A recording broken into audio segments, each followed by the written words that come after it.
to the Uncomplicated Perimenopause Podcast. I'm Kate Grosvenor, your friendly perimenopause expert and life coach. And I'm Gabriella, Kate's daughter, representing all the women who are nowhere near perimenopause but want to understand it better. Whether you're just starting your perimenopause journey, deep into it, or you're a loved one trying to support someone who is, we've got you covered.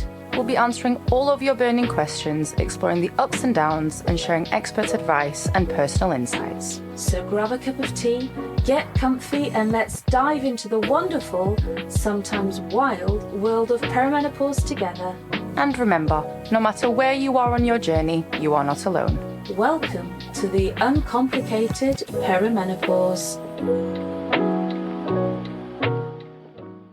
Hello, my darlings, and welcome to episode 16. Imagine, of the Uncomplicated Perimenopause Podcast. Gosh, brain fog's hitting hard this week. Sweet 16. It's so cute. I know. I feel like we're doing really well. I feel like, oh, look at us keeping on growing up. Growing up. Speaking of babies growing up, Rowan's back to uni this week. So I know. Has anybody else got kids going back to uni? Because it's year 2. It's year 2 for Rowan, and then that's it. One more year and Jen's gone as well, and then it's like all my babies are grown up. You're going to have an empty nest. Well, I'm not going anywhere. Yeah, I was going to say empty nest, my left foot. The oldest one is going to stay. But the thing is, it's like, people say empty nest, but they don't really go, because Rowan's already, I took Rowan to the physio today, and she was already saying, well, I'm back in about 3 weeks, and then I'll be back. Why is she back in 3 weeks? Because that's what Rowan does. And then I'm back again in reading week, so that will be week beginning the 4th. And so she's booked her next physio in on the week beginning the 4th of... She's also booked to go on holiday with me, apparently. Okay. So I don't know what this empty nest is all about, because I don't feel... Maybe when you've all actually... I don't know. Wait till we're all married, maybe. Maybe. And then you're bringing the children back to look after. 100%. Yeah. What are grandmas for? I might move to Outer Mongolia. I'll follow you. Anywho, I digress. I hope you've all had a fabulous week. And what is the question this week, my love? I really, really like this question. And you say that every week. No, but this is just, okay. I really like it. Go for it. And it's, prepare yourself, though. Oh, gosh, have I got to gird in my loins? If that's your preference, Whatever floats your boat, mate. You go for it. So it's from Marianne. Hello, Marianne. She lives between Holland and the UK. Oh, nice. So she travels a lot. She's a traveller. She travels for work as well. Right, okay. That's already tough in perimenopause. Yeah. And because she travels a lot, it's very difficult to get into a skincare routine, food routine. She stays in hotels. It's a bit difficult to look after herself. Yeah. And she's now in the perimenopause too. Yeah.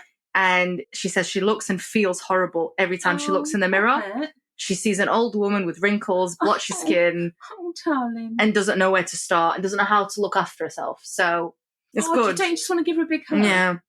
Yeah. Oh, I just want to give you a big hug. It's so... Listen, right, spade's a spade on this one. Okay. We're not all in the same boat, but we're all in the same sea when it comes to this one. Yeah. No woman in perimenopause has not felt like this. Now, genetically, some women are more blessed than others when it comes to skin. Yeah. So if you had oilier skin when you were younger, you're going to fare better in perimenopause than if you had drier skin. Okay? So that's the thing. But we're all in the same boat. So no matter what your skin was like before perimenopause, at some point you're going to look in the mirror and go, oh, for goodness sake, ew. So I remember... I have always looked after my skin. I was going to say you're very blessed, actually, but you've looked after yourself. I've always looked after my skin because I had cystic acne when I was younger. So I had horrific skin up until I was pregnant with you, actually. You're welcome. No, not you're welcome.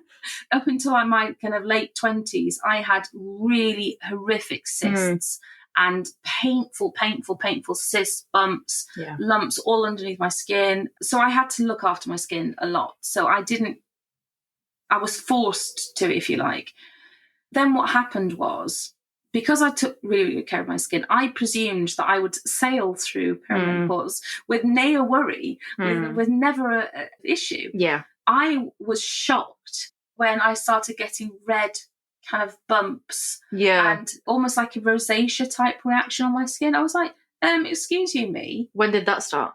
mid-perimenopause. Okay. So only a few years ago. A few years ago. And I didn't get any lines or any wrinkles or any kind of typical signs of aging. I got perimenopause skin. Okay. Perimenopause skin is kind of redness around the nose, around the, it's delightful. Why? So this is the thing about perimenopause. So as estrogen leaves your system, you get these, as you know, hot flashes. So where your capillaries are in your skin, typically around your cheeks, could be around your nose, you get these, when your veins dilate and then they contract again, you get this flushing on the skin. Yeah. Because it flashes and then constricts, you get it leaves behind its mark. Okay. And so when it does it a lot all the time and you get sweaty in those areas, you sweat underneath your makeup, or it just flashes, and whether you wear makeup or not, you end up with this kind of redness to your cheeks. Redness around the nose, and that's one of the symptoms. The other symptom of perimenopause skin, obviously, is as estrogen leaves your skin, you end up with a kind of hollowness to your skin. So estrogen is the thing that you need in your skin to make collagen. You know where I'm going with this one. So collagen is the thing in your skin that makes it bouncy, gives it that pillow-like. So if you think of a pillow, it's shaped outwards. And so if you think of a little kid jumping up and down on a pillow, doing, doing, doing, doing. So when you have estrogen in your body and it produces collagen, you have that pillowness of your skin. It gives it that bounciness, that life, that like fullness to the cheeks. When estrogen leaves your system, and don't forget, estrogen is declining all the time, but the speed of which it leaves your body increases in perimenopause. You'll see that women have a hollowness to their cheeks. Instead of their cheeks going outwards, they then sink inwards. So you go a bit like gaunt. So you see women like suddenly their cheeks look sunken rather than billow outwards. They go inwards. I thought stuff like that was a weight loss thing, or well, it can be. I mean, obviously, if you are weigh less, if you're more underweight than overweight, it can look more exaggerated. But just in general, you don't have that plumpness, that rosiness, that kind of glow to your skin. Do you physically feel it? You don't physically feel it. But when you look in the mirror, you don't see a youthful plumpness. You see a kind of gauntness. That's number 2. Number 3, because why not?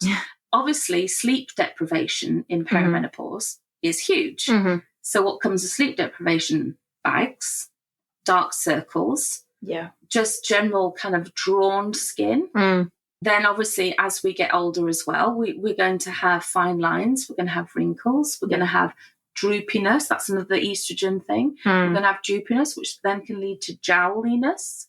Jowls being these. You've just explained like growing older to us, actually. Yes, isn't that lovely? Aren't you happy? So the problem is when you mix all these things, when you add these things together, they can kind of creep up on you. But in perimenopause, because of estrogen decline and because of all these factors like lack of sleep and other things that are going on as well, you suddenly it can just seem like one day you look in the mirror and snap, you don't recognize yourself. And it's really distressing. Yeah. Okay? So that's what Marianne... So that's what Marianne's going through. Right. What do we do? First and foremost, what I need to explain is you start from the inside out.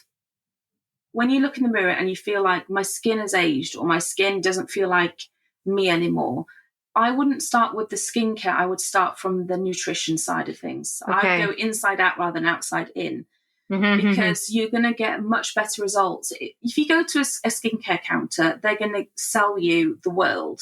Right? And you're going to not fall prey, that sounds mean, but they're going to sell you all these lovely jars of potions and lotions and mention big words and lots of numbers and numbers and all these fancy kind of compounds and stuff. The reality is that your skin in perimenopause can also be quite thin. It can also be quite fragile. So what we want to do is, first and foremost, we want to strengthen your skin and give it some oomph back in it. So we want to start with nutrition. So we're going to start with collagen. Collagen is the thing that's been missing. So we want to start with collagen, we want to start with hydration, and we want to start with fat. When I say fat, I don't mean lard. I don't mean like butter. I mean omegas. I actually thought that's what you meant, like eating fatty food. I was like, yes, please. A bit odd, but okay.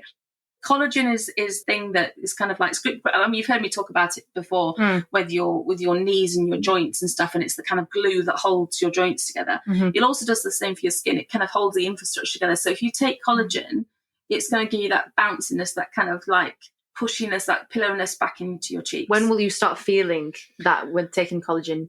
So I'm going to be biased and say collagen that we have. When I started, obviously I trialed the collagen first before we launched our own collagen, and it was around 3 to 4 weeks. I saw other people started noticing it on me. I'm going to say about 6 weeks. Yeah. They were like, what are you doing? You look well. And you can feel the effects rather than see. Yeah, makes sense. So I would say around 6 weeks, other people started saying to me, what are you using on your skin? You look really glowy. What are you doing?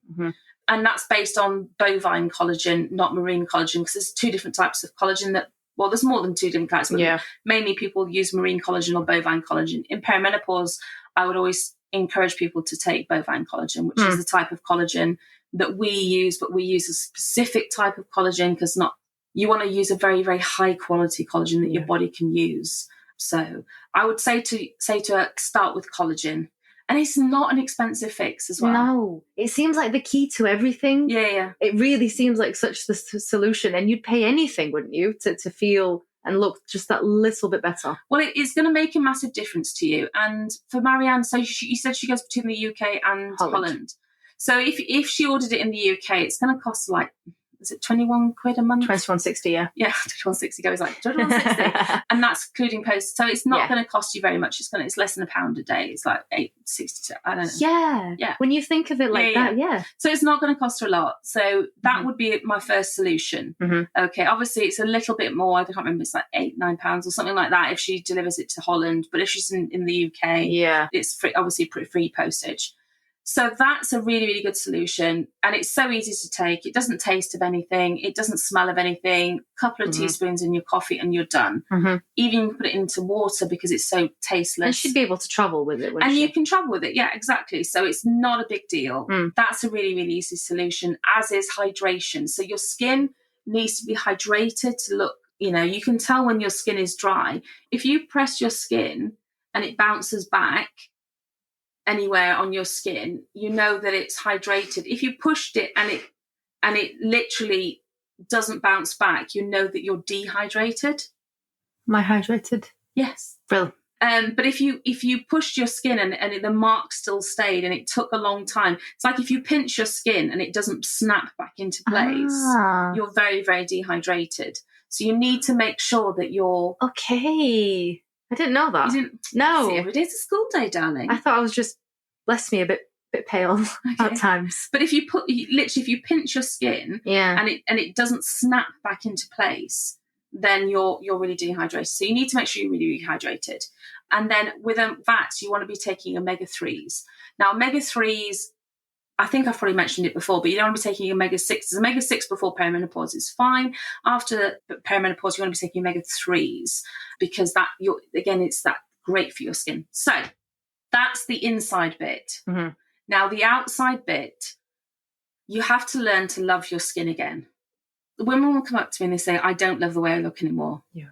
I just don't love the way I look. I look ugly. I hate the way I look. Absolutely breaks my heart. They'll go, I'm just an ugly woman. I'm an ugly woman. I'm an old woman. And I find it really hard. Yeah, this is not me. It's not who I am anymore. I don't like me. I don't recognize me. I'm an old woman. So I'm going to say it's okay. Start with one thing that you love. So look in the mirror and find one feature that you love. That's a good start. So do you love your eyes? Do you love your lips? And focus on loving that one thing. So what can you love about your face? And look in the mirror, and the women will say, I love my eyebrows. Okay. If it's your eyebrows, it's your eyebrows. How can you take care of your eyebrows? And I say, okay, maybe you could use an eyebrow serum. Yeah. Okay, that's a start. Yeah, keeping them groomed. Go for an eyebrow trim, put some eyebrow serum on them, tweeze them, learn how to use an eyebrow pencil, fill them in, love on them, take care of them, start there. That's a good one. Okay, what else can you love? Well, I love my lips. Okay, so how can you love your lips more? Well, lips also need hydration. So can you use a hydrating lip balm? Right, well, let's stay away from the petroleum balms, because the petroleum, things like a Nivea balm or what are the ones that everybody uses? The ones in the sticks. Yeah, I know. You know the ones I mean, the lip salves in the balm. Yeah. They're actually got petroleum oil in. Petroleum oil is in petrol. Yes, petroleum oil. And they dry your lips, but don't even go there. But they're really, and you've been using them for years probably. So they're really, really bad for you. They're really unhealthy for you. And as you keep applying them, it makes your lips drier and drier. So you keep applying it more and more. Mm-hmm. So switch it out. Use a really healthy one. Again, that's why we only use natural products in the lifestyle brand. But use a really natural one and apply it before you go to bed. So when I go to bed at nighttime, I apply almost like a mask of hydrating products. You've got a good nighttime routine. But it's part of your nighttime ritual. Mm-hmm. So when you've done your skincare at bedtime, but I keep it next to my bed. It's a little pot. And before I go to sleep at night, I hydrate my lips. Because then the next day, when you want to apply your lipstick, you don't have crusty, dusty lips. Okay, because when we go through a perimenopause, our lips dry out and our lips shrink, feel like they're getting smaller because the line around our lips gets dotted. Yeah, the line, as in the natural lip line, starts to erode and starts to get smaller. Yeah, and it's not as much of a definite line.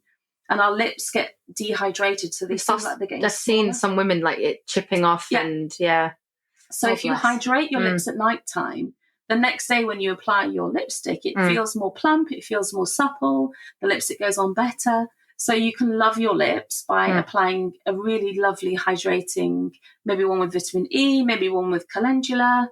I think that's how you pronounce it. What do you look out for not to have? No paraffin oil, no petroleum jellies, just always look out, no sulfates, no parabens, no nasty, just something that's based on natural ingredients. Okay.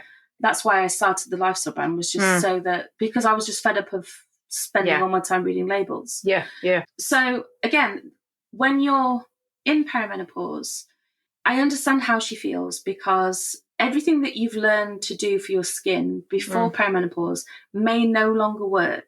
I used to go to one of the big skincare companies and I would buy my retinoids, or I would buy my vitamin C products, or I would buy some of these products with lots of active ingredients in. And they would be absolutely fine for me before perimenopause.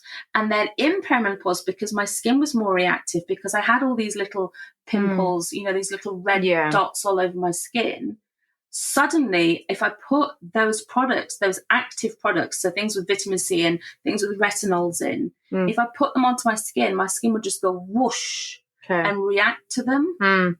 If you're really out of love with your skin, you might have to start again at the beginning. Start with things with no active ingredients in at all, and start off at really natural, really caring, really beautiful, loving, kind, soft ingredients. And if you want to work back up to the more active ingredients, maybe start really, really slowly. Strip everything back and start with a massively simple cleanse, even avoid toner, maybe double cleanse. Use something like a cleansing melt. Oh. Yeah. What's that? Do you know if you see me take my makeup off in the evenings and I use like a beautifully smelly kind of melty thing? I've seen you use it, yeah. First, and then I double cleanse, so I cleanse twice. So you don't use makeup remover? You just use that? No, I use a cleansing melt and then I use a cleanser. So I use a cleansing melt, then I use a creamy cleanser. And it just feels really luxurious and spa-like. And I take it off with a warm face cloth every night. So I feel like I can get that little spa treatment type thing. Nice. I'm not using, and I use muslin cloths. And again, because muslin cloths are very, very soft on the skin. Yeah, that's what you used with us when we were babies, wasn't it? Cloths, yeah. So I use a muslin cloth on my hair. So I have muslin towels for the hair. I use muslin cloths on my face. So all of these tiny little things are things that are very gentle. They're very loving. They're very caring. It's just approaching things in a different way. But it's saying to yourself, instead of saying, I hate the way I look, I hate my skin. And I get it. I'm not sitting here saying, oh, well, that's a ridiculous way to think. I have so been there. Yeah. You know me. In 2016, I unrecognizable. I was just going to say, you probably wouldn't recognize yourself then to now. No. And that was, you were 8 years younger, and that was 8 years ago. Yeah, I looked older then than I do now. 100%. No offense. That came out rude. Yeah. I've got a question. Do you know, because people say it's all about mind, body, and soul and feeling good, do you think when you look after yourself and do this whole ritual for yourself, do you think because you feel good on the inside while doing it, it shows on the outside? Absolutely. Okay. The whole point about self-care is not just what it does for you on the outside. It's about saying, I'm loving me, I'm taking care of me, I'm taking care of myself. It's about self-worth, self-care, self-love. It all blends together at the end of the day. And taking care of yourself is really, really important, because you're sending a message to your own brain saying, I'm looking after me, I'm taking care of me, I'm worth something, I'm worth looking after, I'm worth loving. Yeah. And it's really, really important as we go through perimenopause to be sending that message to ourselves and saying, looking in the mirror and saying, ugh, it's really hard for the soul. Yeah. It's really, really hard for the soul. Right. And we do it too often because we don't look like we used to. We don't feel like we used to. But if we carry on saying, ugh, which is all too easy to do because, none of us are going to look like we did when we were 20 ever again. But it's getting worse as well in our generation even, because social media gives you like an impression of what you're supposed to look like and how you're supposed to look and feel and everything. So a lot of young girls have started looking in the mirror and going, ugh, I wish I had bigger this. I wish I had less Small this. That. Yeah. What scares me about your generation is that people are saying, well, I have to start my Botox now so that I don't end up aging like whoever. And then women who are my age, I see some of the comments on posts of Jennifer Aniston saying, what has she done to her face? Oh my God, what is that? And I'm thinking, she's 60. She's not, she's my age. No. Courtney Cox has just turned 60. Yeah, but Jennifer Aniston's younger. Yeah. She's like late 50s. Yeah. Something. 56, 57, something like that. I'm not sure. But do you know what I mean? It's like we're quick to pass judgment on each other. So if we judge ourselves less, we can then afford to judge other women less. But when we judge ourselves harshly, we then judge other women harshly as well. So it's a bit of a problem. But someone with Marianne, like someone like her who travels a lot and does a lot for work and stuff, how can she fit in all these little things for herself while on the go? This is the thing. So it's having a routine that is not too complicated. So this is what I'm saying, pare it right back.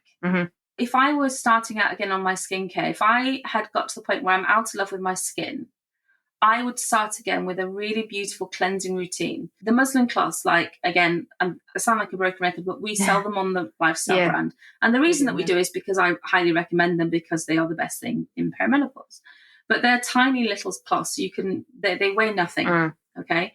So I would get a brand, and Elemis do a great one, Temple Spa do a great one, these cleansing melts. And you can get small pots of them as well. So I would start off with a simple double cleanse routine. So one cleansing melt and one creamy cleanser. And then I really wouldn't almost bother with a toner. I would just double cleanse. And then I would use some kind of serum, a strengthening serum or some kind of serum that's not too aggressive, something that's really going to sit well on the skin, and then a night moisturizer and an eye cream. Doesn't sound complicated when you put it like that. No, you don't need 29 million products. And when you're buying these products, buy products where you can have small, go somewhere like that you can actually get sample sizes, travel sizes. Find a brand that you can actually get, a brand like Elemis, for example. You can buy their big sizes, but they often do travel packs and they do these giveaways, and you can always get their little pots. Yeah. Do you know what I mean? Like Estee Lauder, for example. They're always doing offers where you buy this one, you get these ones for free. So do that. Collect them. Find out. Invest in a travel kit. Invest in travel sizes. And it's what brand works for you, isn't it? And it's what brand works for you. But go and let them do your facial at the counter. There's a lot of these places that offer a free 15-minute facial, offer a free 30-minute facial. don't be afraid to take them up on this. Don't be afraid to like say, yes, I'd like to have a free facial. Yes, I'd like to have the consultation. And don't be shy to try some of their products and say, can you write me down the prescription? I'll come back in a few days if it feels nice on my skin. And say to them, I'm trying it out because I'm in perimenopause. I want to see how my skin reacts. If my skin reacts well, I will come back and I will purchase these products. Yeah. Please give me your name and I'll make sure I purchase them from you. Nice. You know? Are you with me? Like, be honest, be upfront with them. People don't mind that. We're so worried about putting people's noses out of joints. We're so worried about thinking, am I going to offend people or not? Yeah. And it's the same with your makeup, you know.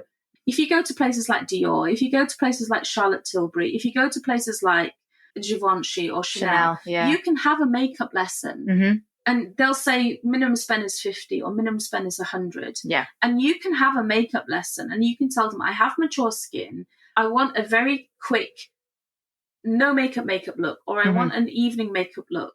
Please, can you set me on with like 5 products that I can do quickly for mature skin. Yeah. So I look like I've got a glamorous makeup, and you'll need to change the makeup that you feel like, you know, you don't want to be wearing heavy foundation. So I wear a makeup called NARS Light Reflecting Foundation.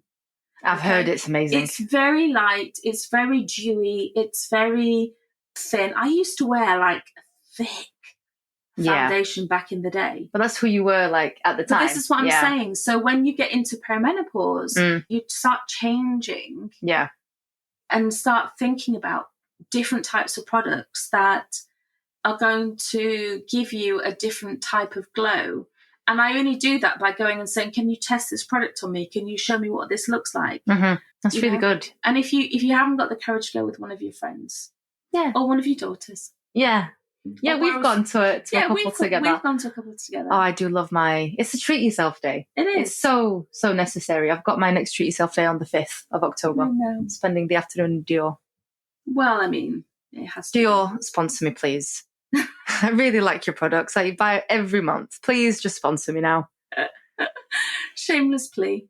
No shame. Yeah, completely no shame. Come on, Dior. Oh, bless you. So I hope that helps. Yeah. I think that was very, very good advice. And I think it's good encouragement for women. Yeah. Start from the inside out. Start looking after the nutrition side. Get all that structure back into your skin, that hydration, that goodness, that collagen, the omegas and the hydration.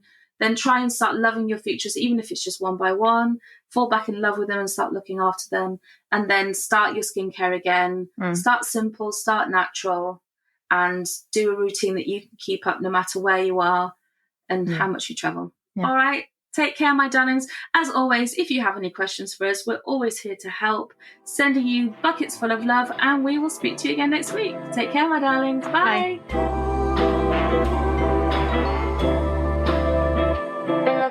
Thanks for joining us today on the Uncomplicated Perimenopause Podcast.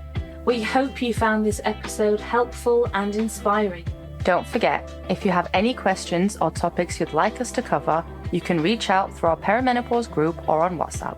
For more information on my coaching, perimenopause supplements, books, or upcoming events, please visit www.kategrosvenor.com.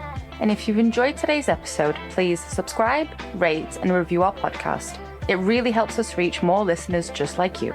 Until next time, remember, perimenopause doesn't have to be complicated.